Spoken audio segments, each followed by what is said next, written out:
వారిలో నేను కడపట్టి వాడిని, మొదటి వాడిని కాదు సుమా. రండి అంశం దగ్గరికి వెళ్దాం. మనం అంటే పల్లవి పాడాము, పల్లవి యొక్క అర్థం తెలుసుకున్నాం, కొంచెం ట్రై చేసాం. యెహోషువ గ్రంథము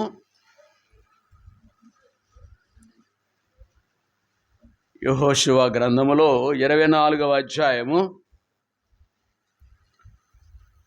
14-15 వచనాలు చదువుకున్నాం మనం. మోషే అనే దైవజనుడు ఐగుప్తు నుండి దేవుని యొక్క ప్రజలను కనాను దేశమునకు నడిపించిన కొరకు దేవుని చేత ఏర్పాటు చేయబడ్డాడు. తన కాలము ఇంచుమించు ఎంత ఎంత ఎంత వయసు వరకు బ్రతికారైనా?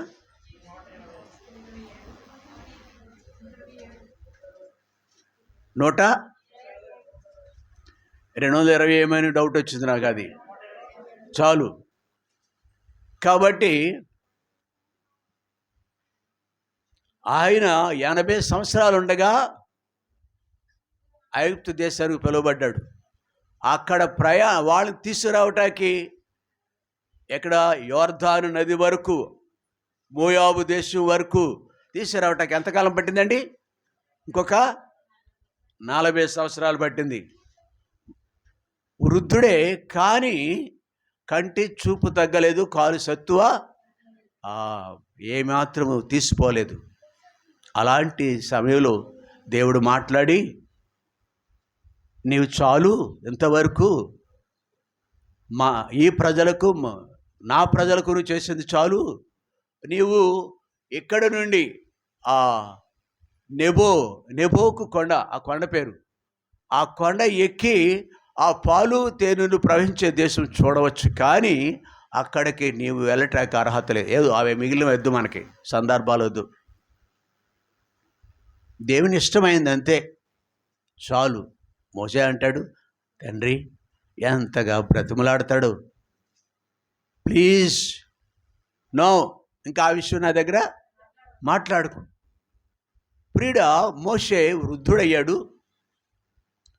దేవుడు ఆజ్ఞ పొందాడు, నువ్వు ఆ పర్వతం మీదకి ఎక్కింది అది చూసి అక్కడే మరణిస్తావు నువ్వు. నీ అయితే మరి ప్రజలు ఎవరు నడిపిస్తారు? నా కొడుక, లేకపోతే గోత్రాలు ఉన్నాయి కదా, ఇశ్రాయేలు గోత్రాలు ఎన్ని? వాళ్ళు పెద్దలు ఉన్నారు, గొప్పవాళ్ళు, ముదురులు అంటాం వాళ్ళని మనం. వాళ్ళు ఎవరినైనా నో. దేవుని దృష్టికి మోసే తదుపరి ఒక వ్యక్తిని దేవుడు నిర్ణయించాడు. నీవు భోజనం చేసేటప్పుడు నీ చేతుల మీద నీళ్లు పోస్తాడే, నీ బట్టలు ఉతుకుతాడే నీ కూడా ఉండే సేవకుడు, నీ బట్టలు ఉతికే సేవకుడు ఉన్నాడే, యెహోషువ పని అది. ఎవరి దగ్గర? మోషే దగ్గర.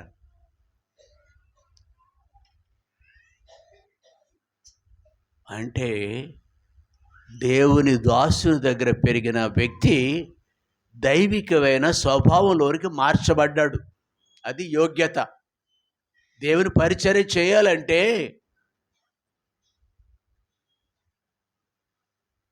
లేఖనం ప్రకారం 12వ అధ్యాయం రోమాపత్రిక 12వ అధ్యాయము మొదటి నుండి చదవాలి త్వరగా.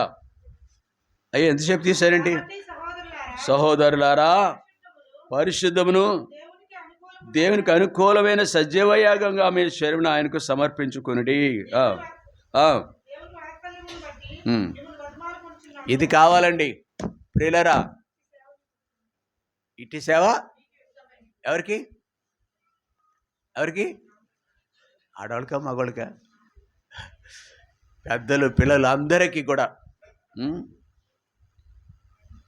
పరిశుద్ధమును దేవునికి అనుకూలమైన సజీవయాగముగా మీ శరీరం ఆయనకు సమర్పించుకొనుడని దేవుని వాక్యములను మిమ్మల్ని బ్రతిమాలు.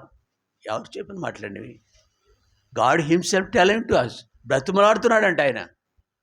దేవుని తరపున ప్రతినిధిగా పౌలు బ్రతిమలాడుతున్నాడు, పరిశుద్ధాత్మ కలిగిన ఆయన. మనం చేస్తున్నామా పని? ఇది అనుదినము చేసే పని. నీ శరీరమును అమ్మా, మన శరీరమును శుభ్రం ఎన్నిసార్లు చేసుకుంటాం మనం? సాధ్యం అవ్వాలి కానీ ఆ ఫెయిర్ అండ్ లవ్లో ఒకటే పేరు నాకు తెలుసు, ఇంకా చాలా పేర్లు వచ్చేసినాయి, అది ఎప్పుడో కనుమరుగు అయిపోయి ఉంటుంది.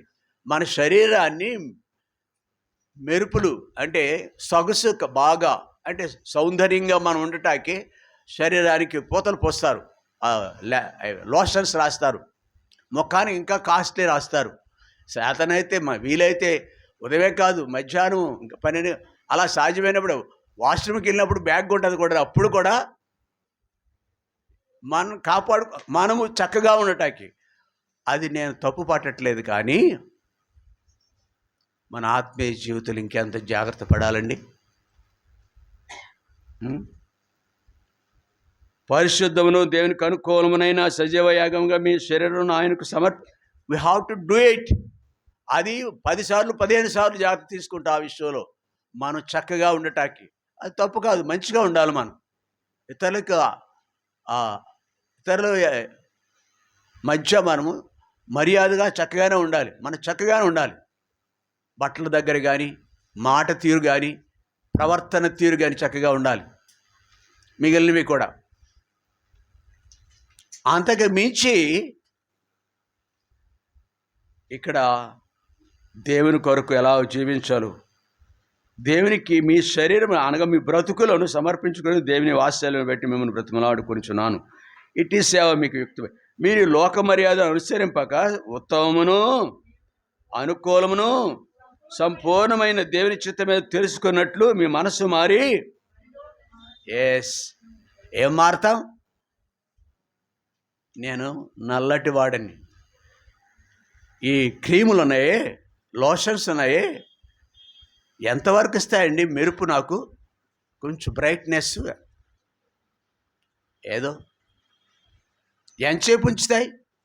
అరగంట గంట ఉంటాయేమో. అది లెట్రాన్ నా సహజ లక్షణం కనపడుతుంది, అది పోయి. కానీ ఈ బాహ్యమైన రంగును మనం మార్చుకోలేమేమో, కానీ అది నిజం కూడా. స్కిన్ గ్రాఫ్టింగ్ చేయించుకుంటున్నారు కొంతమంది రంగులు మారటానికి. కానీ అంతరంగం మాత్రం దేవుని వలే మారిపోతుంది అని దీని అర్థం. ఇక్కడికి అంతకొచ్చాం మనం, అవునా కదా? రూపాంతర అనుభవంలోకి తీసుకెళ్తాడు దేవుడు మనల్ని. ఈ లోక మర్యాద అనుసరింపక ఉత్తమమును అనుకూలమును సంపూర్ణమై ఉన్న దేవుని చిత్తం మీద పరీక్షను తెలుసుకుంటూ మీ మనస్సు మారి నూతనమౌట వలన. నీవేనా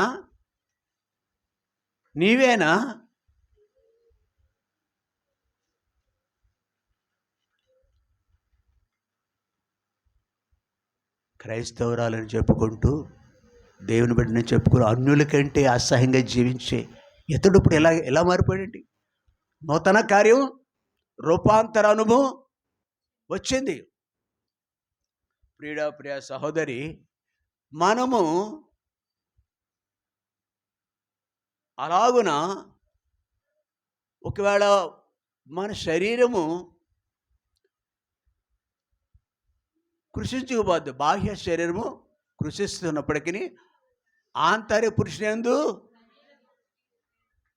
మోషే వృద్ధుడయ్యాడు. మోషే కంటే చిన్నవాడైన యెహోషువ ఇంకను వయస్సులో ఉన్నాడు. అతని యొక్క యోగ్యత, మోషే తర్వాత యెహోషువ ఎన్నుకోబట్ట గల కారణము ఈ అనుభవం కలిగి ఉన్నాడని చెప్పటాక రూపాపత్రి దగ్గరికి వెళ్ళి ఏ అనుభవం కలిగి ఉన్నాడు? మనసు మారి దేవునికి అంగీకారమైన రీతిగా రూపాంతర. నీవు ఉన్నావా? మనం ఉన్నామా? ఎక్కడ ఏ పరిస్థితుల్లో మన తీరు మారింది? ఒకవేళ 2020లో సాధ్యపడలేదు, 21, 22, 23, 24 జనవరిలో కూడా సాధ్యపడలేదు. ఈ మాసాల్లో అయినా దేవుడు నీకు తడుమిచ్చాడే.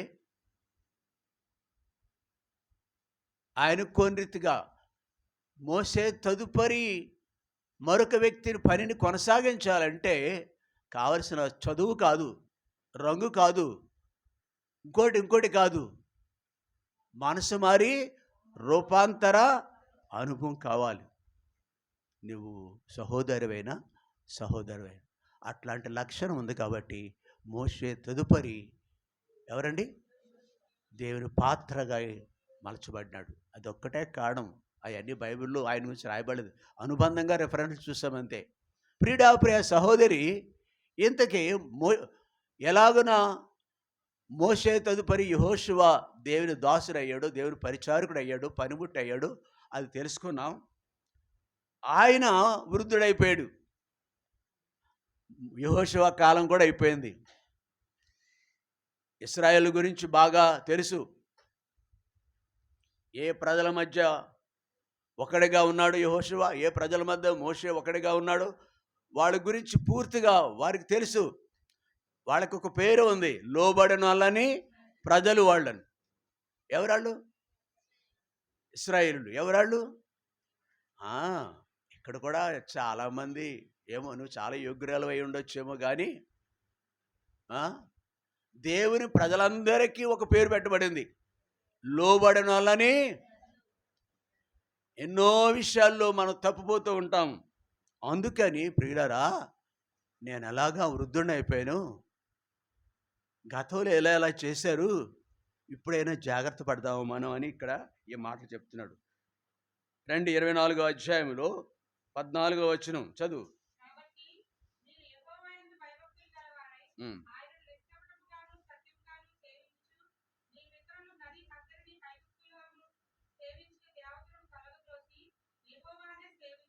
చాలు.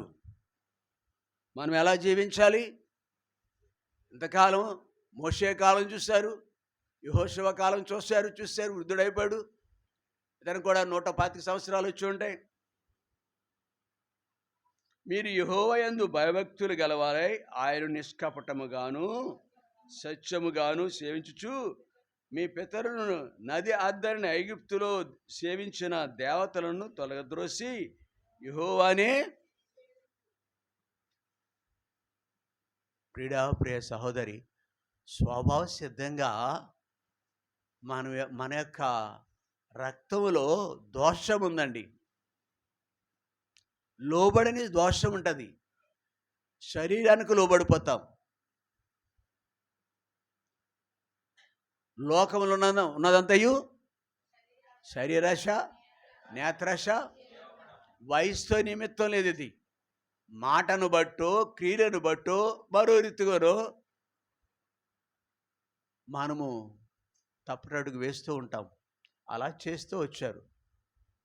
ఎన్ని మార్లు గద్దించినా బుద్ధి చెప్పినా కానీ ఇశ్రాయేలులు ఏం చేసేవారండి? మీ పితరులు నది అద్దరిని ఐగుప్తులో సేవించినా. అరే, దేవుడు ఎన్ని మేలు చేశాడండి. ఐగుప్తు నుండి ఇశ్రాయేలు వెలుపల రావటానికి రాజు యొక్క ప్రథమ సంతతి సైతం మొదలుకొని సామాన్యమైన వ్యక్తి వరకు ఉన్న ఆ యొక్క ప్రథమ సంతతి ఒకే రోజు చచ్చిపోయారే. అద్భుతం కాదా? దేవుడు చేసిన అద్భుతం కదా? అలా విడుదల పొందలేదా మీరు? అక్కడ మీకు తెలుసు కదా, మీ పిల్లలకు మీరు చెప్పారు కదా. అట్టి ఆశ్చర్యకాడు ఆయన, ఆలోచనకర్త, బలవంతుడైన దేవుడు, నిత్యుడగు తండ్రి, సమాధానకర్తయగు ఆయనను బుద్ధి లేదు. ఇప్పుడు మరలా అక్కడ నుంచి ఐగుప్తు నుండి విడుదల పొందిన తదుపరి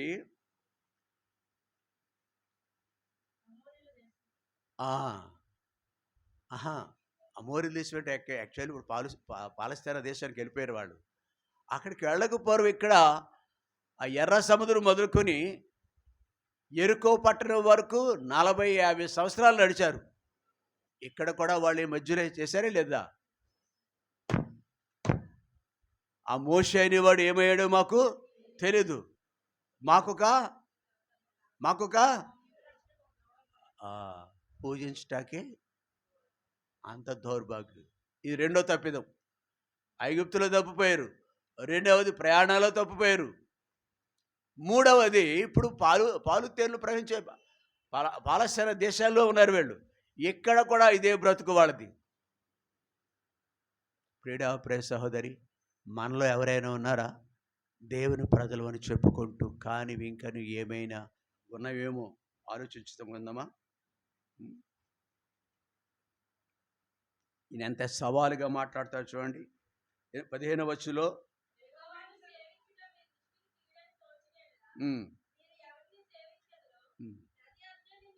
అంటే దేవుణ్ణి ఆరాధించాలో వద్దని ఆలోచించుకొని మరలా ఇప్పుడు అగైన్ ఆలు నేర్పుతున్నాడు, ఏబిసిడి నేర్పుతున్నాడు. ఎవరు? యెహోషువ. ఎవరికి? దేవుని ప్రజలు అనబడే వాళ్ళకి. ఆ దుస్థితులు ఇక్కడ ఎవరు లేరేమో.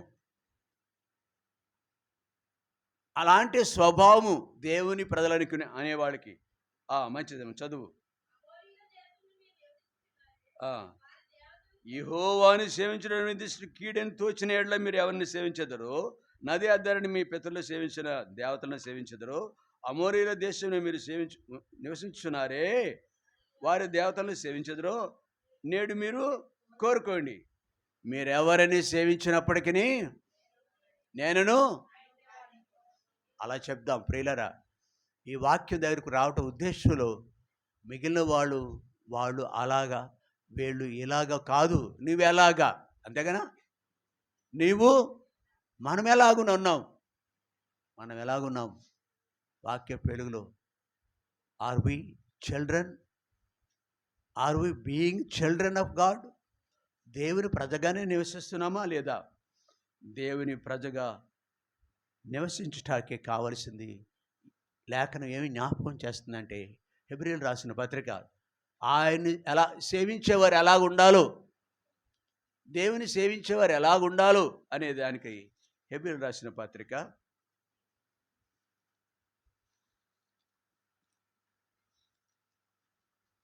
12వ అధ్యాయం 28 నుండి. నిశ్చలమైన రాజ్యమును పొంది దైవ కృప కలిగి ఉందాము.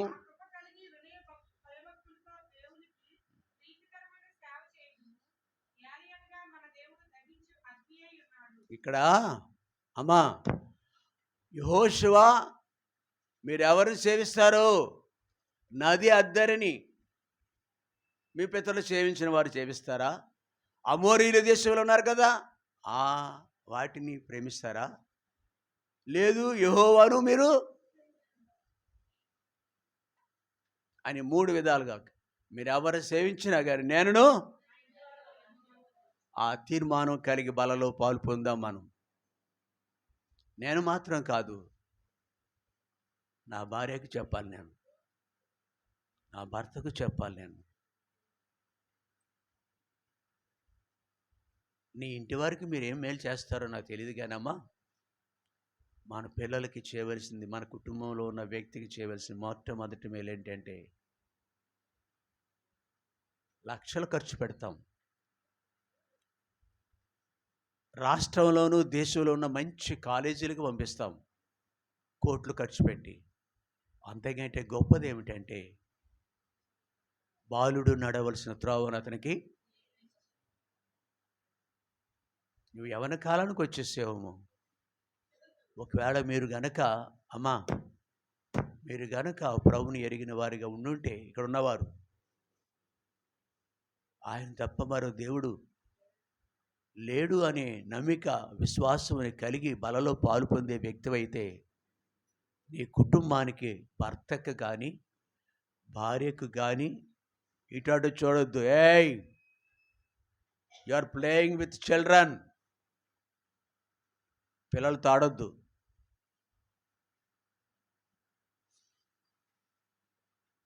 నేను చెప్తున్నాను, మన ఇంటి వారికి మొట్టమొదటిగా వీఆర్ జవాబుదారులు. యెహోషువ అదే జవాబుదారిగా ఉన్నాడు, లెక్క అప్పగిస్తున్నాడు దేవుడికి. మీరు ఎవరిని సేవిస్తారో నాకు అట్లీస్ట్ నీ ఇంటిని ఉద్ధరించుకో. ఒక మాట ఉంది లోకరీతిగా, ఏంటది? అబ్బా, చాలా బాగా తెలుసు నీకు, వయసు చిన్నదే కానీ నీకు. అమ్మ చెప్పింది ఏమైనా సరే ఇంట గెలిచి మీ అమ్మకు చెప్పయ్యా బాబు, నీ భర్తకు చెప్పయ్యా బాబు, పిల్లలకు కూడా చెబుదాం. యోషువ వలె మనం ఎంత ధన్యులయ్యామంటే ఇక్కడ చెప్తున్నాడండి. అమ్మ ఇక్కడ హెబ్రీయులకు రాసిన పత్రికలు త్వరగా మన సమయం ఇప్పటికే బహుశా హాఫ్ అన్ అవర్ అయిపోయింది. నేను నిలబడి ఇంకా 5-10 నిమిషాలు మాత్రమే వాక్యం ఉంటుంది. మనము శరీరంలో ఉన్నప్పటికీ భౌతిక ఈ ఆయుష్కాలము లేఖనాల ప్రకారము ఆయుష్కాలము పూర్తి చేయట్లేదు. 60 కాదయ్యా బాబు, నీ చిన్నోడు వెంకనా నిద్రలో ఉన్నావు. మా ఆయుష్కాలం 70 సంవత్సరములు. గ్యారెంటీ ఉందా పోనీ దానికైనా? నో, జస్ట్ పరిశుద్ధాత్మ దేవుడు రాసి పెట్టాడు. ఈ ఆయుష్కాలము ముగించిన తదుపరి those who are children of God, దేవుని పిల్లలుగా నువ్వు వాళ్ళని కంట్రోల్ చేస్తావు. నాన్న కర్ర తీసుకు పొడిగా అంటే అక్కడికి అందాలి. అంటే మళ్ళీ నేను డిస్టర్బ్ అవుతాను, నన్ను గురించి ఏమనుకుంటాను. పిల్లలు కొంచెం కన్నేసి ఉంచాలండి. వాళ్ళ మేలు కొరకు, మనందరూ మేలు కొరకు. కేజీయా ఒక కొడుకుంటాడు, మళ్ళీ అల్లరి చేస్తాడు, నా రంగులో ఉంటాడండి. కాబట్టి ఇక్కడ మనము ఈ స్వల్ప కాలము తదుపరి యుగాయుగాలు ఉండే ఒక రాజ్యం ఉంది, అది చెప్తున్నాడు ఇక్కడ 28వ. మనము నిశ్చలమైన రాజ్యం పొంది, యుగాయుగాలు ఉండే రాజ్యం గురించి ఎవరికైనా తెలిసి ఇక్కడ కూర్చున్న వారికి ఎక్కడుంది అది? దాని పేరేం పేరు? పరలోకం. పరలోకము నా దేశము,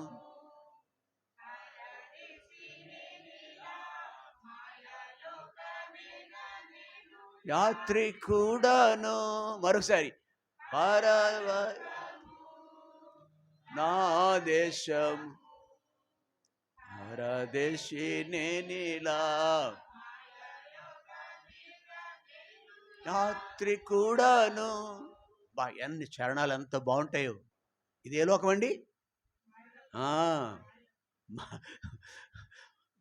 మాయలోకం. కానీ మనకి నిశ్చలమైన రాజ్యం. ఈ లోకము మోసం చేస్తుంది మనల్ని. ఈ లోకము కొద్ది కాలమే భూమి మీద ఆయుష్కాలం. ఎంతటి స్థిరుడైనా కానీ మనిషి యొక్క ఆయుష్కాలము నీడంతా అస్థిరము. నీడ మారిపోద్ది క్షణాల్లో, గంటల్లో. బ్రతుకులు కూడా అంతే. కానీ ఇంకొక దేవుని పిల్లలము, ప్రభు నమ్ము యేసుక్రీస్తు రక్తంలో కడగబడి యేసు ప్రభు పిల్లలుగా జీవించే వారికి దేవుని రాజ్యం ఒకటి ఉంది. అది స్థిరంగా ఉన్నది, అది పరలోకము, అది నిశ్చలముగా ఉండేది. ఆ రాజ్యం పొందినాము. ఎలా పొందాము? కింద రాయబడింది, దైవ కృపను బట్టి అది కలిగి ఉన్నామండి బాబు. మా బాబు పాస్టరు, మా తాతయ్య కూడానా, అందును బట్టి నువ్వు పరలోకానికి వెళ్ళవచ్చుమా. ఒకసారి అంటే జాన్ వెస్లీ అనే దైవజనుడు, గొప్ప దైవజనుడు, ఆయన నిద్రలో పరలోక దృశ్యాన్ని చూడటానికి పరలోకం కొనుక్కోబడ్డాడంట. అక్కడ అడుగుతున్నారంట, జాన్ వెస్లీ గొప్ప దైవజనుడని, ప్రపంచంలో గొప్ప సేవ చేసిన వ్యక్తి. ఇక్కడ వాళ్ళ సంఘానికి మెథడిస్ట్ సంఘం అని పేరు. మెథడిస్ట్ సంఘంలో ఉన్నవాళ్ళు ఇక్కడ ఉండాలి, చాలా భక్తిగా ఉండేవారు. అలాంటి వారు ఇక్కడ ఎవరు లేరు అన్నారంట. పోనీ లూథరన్ సంఘం వాళ్ళు ఉన్నారని అడిగాడంట. అంతకంటే కనపట్ల. ఎబ్రోన్ వాళ్ళు ఉన్నారా? అబ్బో వాళ్ళు అసలు లేరు, ఆ పేరు వినలేదు మేము. ఎవరున్నారు ఇంకా అవతలకి వెళ్ళి? ఎవరు ఇదంతా అంటే పరిశుద్ధులు, యోగ్యులు, దైవభయము కలిగి దేవుని యొక్క రాజ్యం కొరకు అనేక శ్రమలు పొంది దేవుని రాజ్యానికి సిద్ధపడిన వారు ఇక్కడ. సంఘాన్ని బట్టి మన పరలోక రాజ్యం వెళ్ళం. మన యోగ్యతను బట్టి కృపను పొంది ఒక రోజున, అయ్యా కృప అంటే ఇలా జ్ఞాపకం వస్తుంది మాట ఏంటంటే, మీరు మనం వెళ్ళకుండా జ్ఞాపకం చేసుకోను మాట. ఆదికాండము 6వ అధ్యాయం 8వ వచనంలో నోహు నువ్వు ఒక్కడవేనా ఎదుట నో ఆ మాట కావాలి. నీతివంతుడు సరే, నోహు ఎస్ హౌ ఒక్కడే అంటే అవునే కదా. 7వ అధ్యాయానికి వెళ్తే 6వ అధ్యాయులు అన్నాడు, 7వ అధ్యాయంలో నువ్వు ఒక్కడే నీతివంతుడు. కృప ద్వారా అంతే, ఇక్కడ కూడా కృప ద్వారానే. నీ తెలివితేటలు నీ చదువును బట్టి ఏం కాదు. దేవుని బిడ్డ అవ్వలేదు నువ్వు. Not by virtue but by ఈ మాట పూర్తి గ్రేస్. గ్రేస్ గ్రేస్ అని పేరు పెట్టుకున్నది మాత్రాన్ని పరలోక రాజ్యం వెళ్ళరు. ప్రియుడా, మనం కృప ద్వారా రక్షింపబడ్డాం. కృప ద్వారా నిశ్చలమైన రాజ్యానికి హక్కుదారులు అయ్యాం. ఇది రెండో విషయం. ఇక్కడ గ్రహించిన విషయాలు. ఆ కృప అవునా? ఆ కృప ఏ కృప? ఉచితంగా నిన్ను అంగీకరించాడు అంతే. ఉచితంగా నిన్ను ఆయన బిడ్డగా చేసుకున్నాడు. ఎఫెసీయులకు రాసిన పత్రిక వెళ్ళొద్దు సుమా, మొదటి అధ్యాయం చూస్తాం. జగత్ ఉత్పత్తి, జగత్ పునాది. అప్పుడే ఈ భ్రష్టుడికి, మీ ముందు నిలబడిన భ్రష్టుడికి దేవుడు కృప ద్వారా ఆయన బిడ్డగా చేసుకున్నాడు. ఆయన కృప ద్వారా మీద నిలబట్ట కూడా ఆయన అర్హత ఇచ్చాడు. ఆ కృప కలిగి ఇది కావాలండి. అది యెహోషువ మాటను బట్టి ఇక్కడికి వచ్చాం మనం. యెహోషువ జ్ఞాపకం చేసే సత్యం ఇది. నువ్వు కృప పొంది రక్షింపబడ్డావు, 10 మైళ్ళ వస్తున్నావు, ఎంతో శ్రమ తీసుకుంటున్నావు.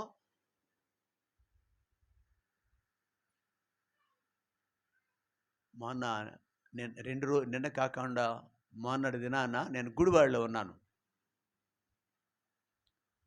ఒక సహోదరుడు చెప్తున్నాడు నాతో, అంకుల్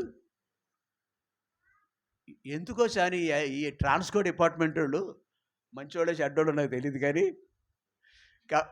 కరెంట్ వాళ్ళు సరిగ్గా ఆరాధన జరిగిన టైంలో ఈ 4 గంటలే తీసాడు అంకులు. కానీ గొప్ప విషయం ఏంటో తెలుసా? ఫ్యాన్ ఇంకెవ్వడే చూడలేదు, లైట్లు ఇంకా చూడలేదు, వాక్యము దేవుని మీద ధ్యాస పెట్టారు. ఎంత గొప్ప సాక్షి పడ్డది. మనమైతే ఇలా ఇసురుకుంటాం. ఏమి లేదు నాకు కనపట్టాకే, ఇక్కడ కనపడట్లేదు, ఇది ఎట్లాంటివి తీసుకుని తుడుచుకుంటూ ఉంటాం, షార్ట్ల కారుతూ ఉంటాయి. ఫ్యాన్ ఇంకా చూడలేదు, లైట్లు ఇంకా చూడలేదు, తను చూసుకోలేదు. నిజమే, జరిగిన సంఘటన. ఒక వ్యక్తి సంఘంలో సాక్ష్యం ఇది, మిగిలిన వాళ్ళందరూ కూడా సాక్ష్యం. అలాగున మనము ప్రియరా పరిస్థితులు అలాగున్నా కానీ ఆ కృప కలిగి, ఏ కృప?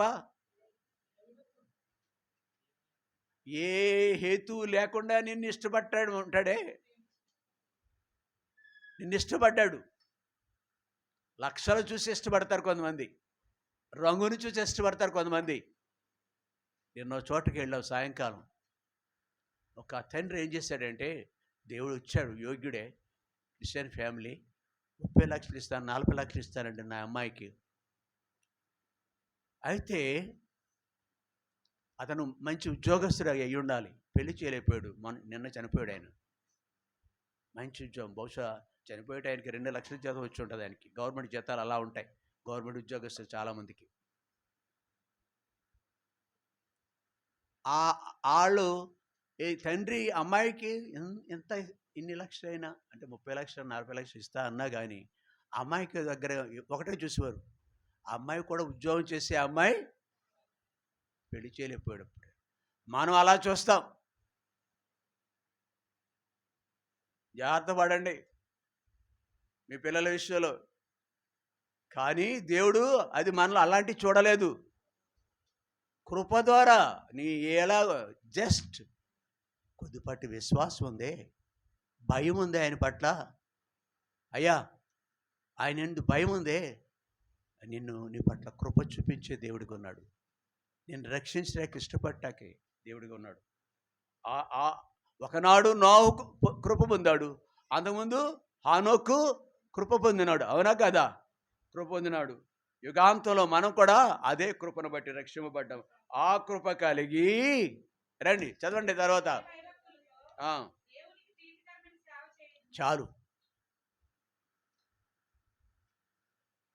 మీరు ఎవరిని సేవిస్తారో నాకు అనవసరం, కానీ నేనును నా ఇంటి వారును ఆయన్నే ఆరాధిస్తాం. అంటే ఆ ప్రజలందరూ ఎదుట తన భార్యకి చెప్తున్నాడు, పిల్లలకి కూడా చెప్తున్నాడు, be careful, we have to worship the living God. మన పిల్లల్ని కూడా తీసుకురాలేము తెలుసా? ఇక్కడ ఎంతమంది తీసుకురావట్లేదు తెలుసా? పిల్లల్ని తీసుకురాలేరు. క్షమించండి. అయ్యో, ఇలాగ యెహోషువలా చేయలేకపోతున్నామే మనం అని దేవుడు మనకి జ్ఞాపకం చేస్తున్నాడు. వినయ భయభక్తులతో దేవునికి ప్రీతికరమైన భయం కలిగి ఉండాలి. ఇది ఆదివారం అనే భయం కలిగి ఉండాలి. పేరుపాలు ఒక అబ్బాయి అంటున్నాడు, నిన్న మా ఆఫీసర్స్ అంతా కూడా ఈవేళ సెలవు రోజని కొన్ని మేకపోతులను అక్కడ కోస్తారు, మంచి దిల్కుష్గా ఎంజాయ్ అని అంటారు. ఇంకా రకరకాల అన్నీ ఉంటాయి. అబ్బాయి, నువ్వు కూడా మాతో పాటు ఉద్యోగస్తుడు కాబట్టి నువ్వు కూడా మాతో పాటు రావాలి. ఇతను మనసు పీకిలాడుతుంది. ఇప్పుడు ఒక్కరోజే కదా అంటే వాళ్ళంతా శోధిస్తూ ఉంటారు. ఒక్కరోజే కదయ్యా, నువ్వు మాతో పాటు ఇదొద్దు ఇలాగా మటను, చికెను, ఇంకా వగైరా, జస్ట్ నువ్వేం మాతో పాటు మిగిలిన ఏం చేయక్కర్లేదు. ఎలా ఉంటుంది చెప్పండి? దేవుని పిల్లలు ఏం చేస్తారు చెప్పండి? ఆ ఉద్యోగస్తులు ఏం చేయాలి చెప్పండి?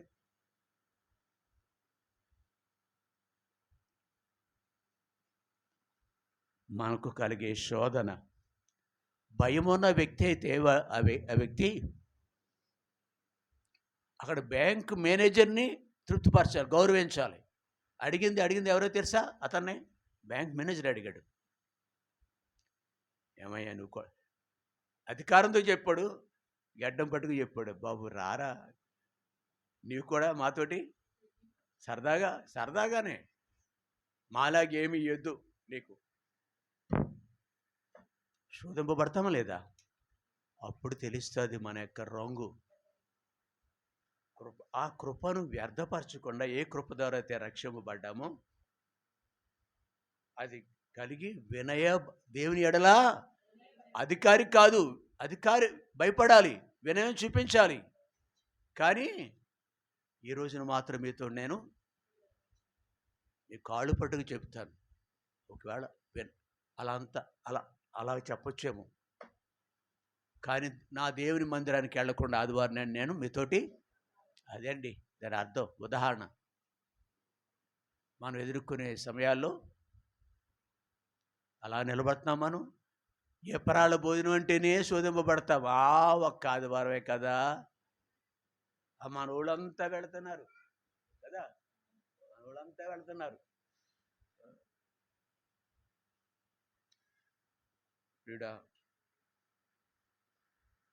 దేవునికి ప్రీతికరమైన సేవ చేయాలి. అప్పుడు వాళ్ళు ప్రేమగా ఉంటాం. బలలోపాలు పొందే సహోదరుడా, సహోదరి, సమయం అయిపోయింది. మనం ప్రీతికరంగా ఉంటున్నామా? మన పిల్లలు ప్రీతికరంగా లేరనుకో, వినలేదనుకోండి, మార్కులు రావట్లేదనుకోండి, చదివాడు, ఖర్చు పెట్టాము, ఎంతో ఇన్ని మూటలు ఖర్చు పెట్టాము, ఉద్యోగం రావట్లేదనుకోండి, ఇసుకుదారు వస్తుందా రాదా పిల్లల మీద? ఏంటో అన్నయ్య గారు మీరు కూడా ప్రార్థన చేయట్లేదు, అన్నయ్యని కూడా నిందిస్తారు, అంకుల్ని నిందిస్తారు, పిల్లల్ని నిందిస్తారు. వాళ్ళు ప్రియమంగా ఉండరు. కొన్ని ఈ చిన్న విషయాలను బట్టి వాళ్ళు మనకు ప్రియంగా ఉండరు. ఎంత చేసావు కానీ ఏంటయ్యా, నో, వాటి విషయంలోనే చిన్న విషయాలకి మన పిల్లల విషయంలో ఎంత రోషం ఫీల్ అయిపోతాం, కోపపడతామే. ఎందుకురా, ఎంత చదివావు. మరి దేవుని విషయంలో ఆయనకి ప్రీతికరంగా పాటల పుస్తకం ఉందా మనకి? సెల్ ఫోన్ ఒకటే ఉంది. సెల్ ఫోన్లో కూడా పాటలు కనిపిస్తాయి అనుకోండి.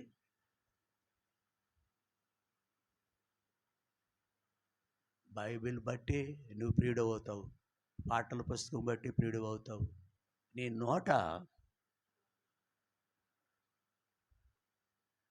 ఒక భక్తుడు ఇలా అంటాడు, 40వ అధ్యాయం కీర్తనలు 2వ వచనం చదవండి. త్వరగా వెళ్ళిపోతావు, సమయం అయిపోయింది. నాశనకరమైన గుంటలో నుండి, జగట గల దొంగ ఊబిలో నుండి ఆయన నన్ను పైకెత్తాను. ఎక్కడున్నాడు ఈ మనుషుడు? కృప ద్వారా, అవునా కదా? కృపను బట్టి లేవనెత్తబడ్డా. అది ప్రియులారా, ఇదే అండి కృప అంటే. ఇది నావు విషయంలో, హానోకు విషయంలో 40 అధ్యాయుల కీర్తనకారుడు ఒక వ్యక్తి ఉన్నాడు. అతని పేరు నాకు తెలియదు, మర్చిపోయాను. మీ అందరికి గుర్తుంటుందండి.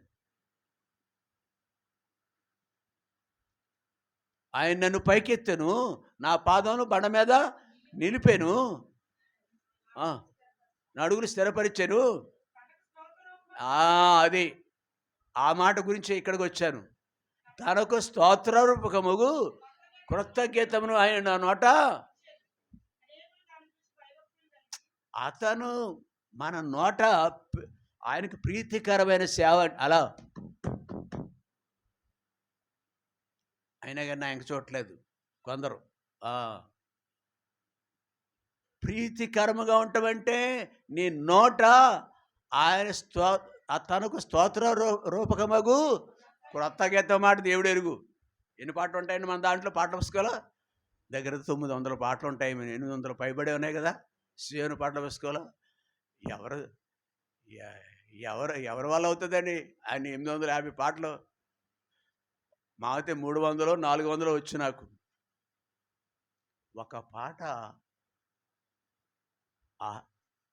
ఆత్మ సహాయంతో, పూర్ణ ఆత్మతో, పూర్ణ శక్తితో గనక మనం పాడుతూ కుటుంబ ప్రార్థనలో, సంఘంలో ఆయన కనపరిచిన ఇది ఉందే, అది దేవునికి ఇక్కడ మాట ప్రీతికరమైన ఆయన పాటలు మన నోట ఉండటం. యూ డోంట్ వాంట్ గోల్డ్, బంగారం అడగడు ఆయన, వెండి అడగడు. మన ఇంట్లో వినపడుతున్నాయా? ఆ టీవీలో వినపడుతున్నాయా? ఇంకొక మాట హెచ్చరిక ఇక్కడ. హలో, ఎలా అనగా ఇక్కడ తర్వాత అక్కడ అదే సందర్భం. హెబ్రీ రాసిన పత్రిక 12వ అధ్యాయం 29వ వచనంలో ఏముందంటే, ప్రీతికరమైన సేవ చేద్దాము, లేని ఎడల ఎలా అనగా మన దేవుడు దహించు అగ్ని ఉన్నాడు. ఎన్ని నిమిషాలు అయింది? 50 40 ఓన్లీ. ఓకే. ఆయన దహించు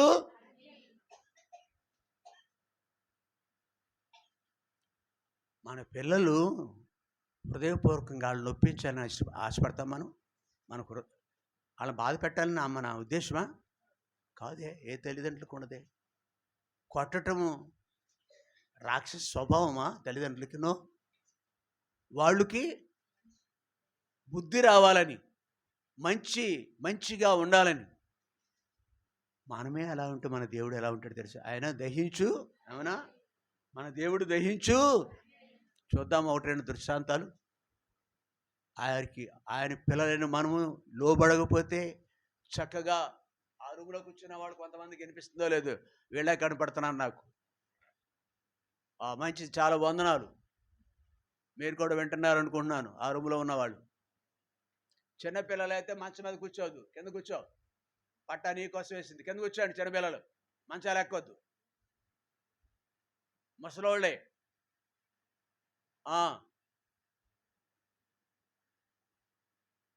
పెద్దవాళ్ళకి అవి వాడుకోవాలి.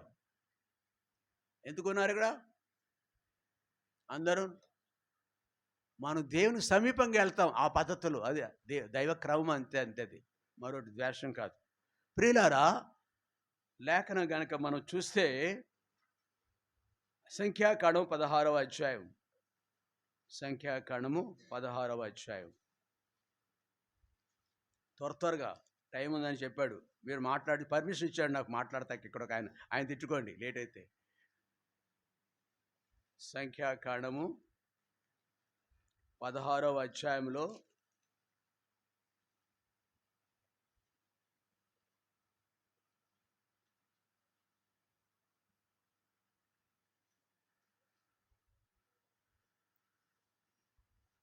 ముప్పైవ వచనం.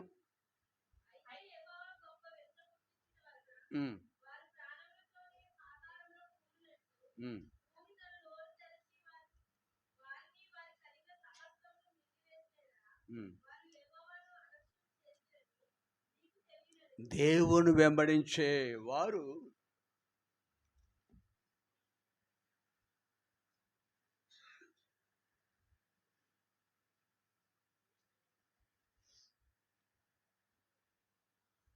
దేవుని పిల్లలమని చెప్పుకుంటున్న మనము దేవుని బలలో పాలు పొందుతూ కూడా ఆయనను మనం అలక్ష్యం చేసే స్వభావం మనలో కనబడితే ఈ 16వ అధ్యాయంలో యెహోవా గొప్ప వింత పుట్టించుట వలన వారు ప్రాణములతో పాతాళములో కూలినట్లు భూమి తన నోరును ఆయన ఏ విధంగా అయినను శిక్షిస్తాడు నిన్ను. అంటే అన్యాయస్తుడా? కాదే, దేవుడు అన్యాయస్తుడు కాదు. దేవుడు మనల్ని ఎంతో ప్రేమించాడు. ఎంత ప్రేమించాడు? ఎంతో కాదు, ప్రాణము పెట్టునంతగా. ఎవరు ఇక్కడ కూర్చున్న వాళ్ళు, ఇంట్లో వాళ్ళు ఎవరు కూడా ఎవరికి ప్రాణం పెట్టలేదు. టైం వచ్చింది వెళ్ళిపోయారు అంతే. మన కొరకు ప్రాణం, కానీ ఒక ఆయన ప్రాణం పెట్టారు మన కొరకు. ఆ ప్రభువు ఆయన హెబ్రీయులకు రాసిన పత్రికలో ఏం చదువుకున్నాం? ఆయన దహించు. టైం వస్తే నిన్ను శిక్షిస్తాడు ఆయన. నువ్వెవరో ఆయనకు బాగా తెలుసు. ఇంకా పైన ఇంకేముందో తెలుసు. 35వ వచనం.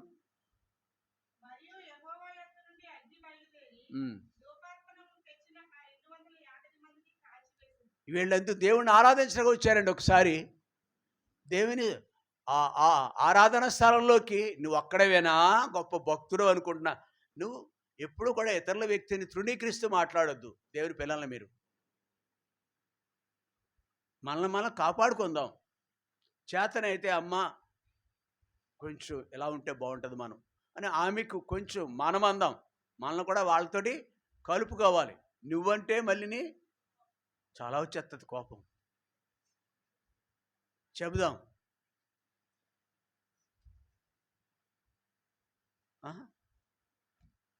కానీ ఇక్కడ అలాంటి తరుణాలు దేవుడు చాలా ఇచ్చాడు. వేరికి ఇతరులని వేరు పెట్టి చూపించడం, తృణీకరించి నువ్వు అక్కడవేనా గొప్ప ఏదో అనుకుంటున్నావు అని దేవుని దాసుని తృణీకరించిన వారు, లేక తోటి వారిని నిర్లక్ష్య పెట్టేట ద్వారా ఒకనాడు భూమి నోరు తెరిసి మింగివేసింది.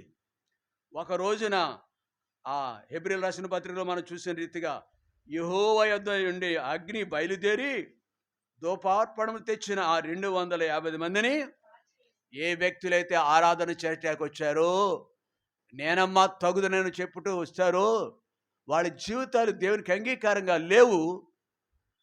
ఇతరుల మీద గర్వంగా, ఇతరులను తృణీకరిస్తూ దేవుణ్ణి ఆరాధన చేసే వ్యక్తులుగా చలామణి అయిపోతారని చూస్తారు కొంతమంది.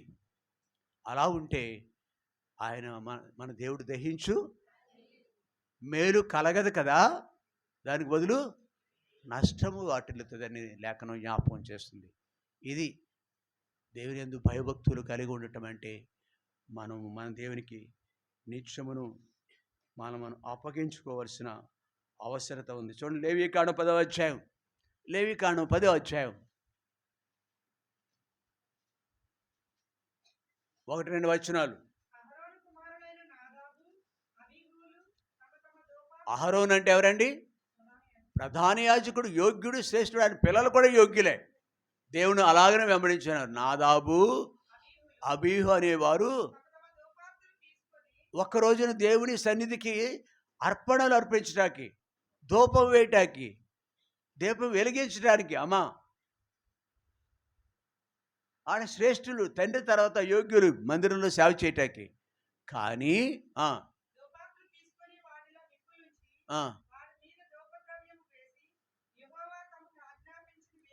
అది దేవుడికి ఇష్టం లేని పనిని వాళ్ళు కలిగి ఉన్నారు. అందుచేత నిజమా ఇది? నిజాలు కదా, ఆయన దహించు. అందుకని మరొక్కసారి చివరిగా చదువుకుని మనం పనిలో పాల్పొందాం. హెబ్రీయులకు రాసిన పత్రిక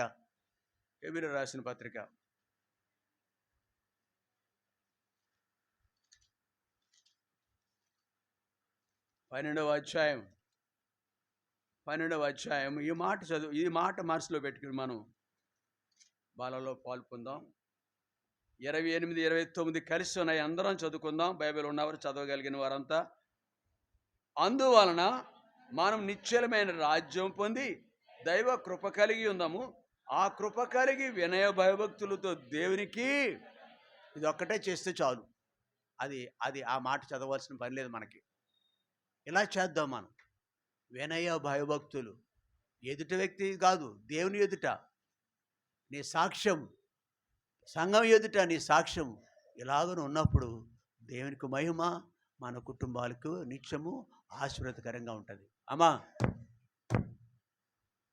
జాగ్రత్త పడదామా? ఈ రీతిగా యెహోషువ కోరుకున్నది అదే. ఇక్కడ క్రొత్త నిబంధనలో పరిశుద్ధాత్మ దేవుడు నీ కొరకు, నా కొరకు రాసి పెట్టింది కూడా అదే. కాబట్టి ఆయన కోరిన రీతిగా జీవించట్లో దేవుడు మనకు సహాయం చేయను కాక. వాళ్ళలో పాల్పొందాం. సహోదరుడు ఇర్మియా వాళ్ళ కొరకు ప్రార్థన చేస్తాం.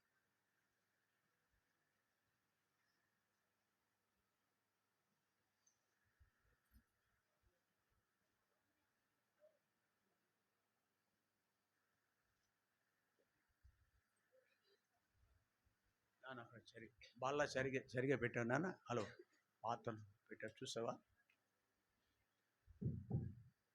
సహకరించే సహోదరులు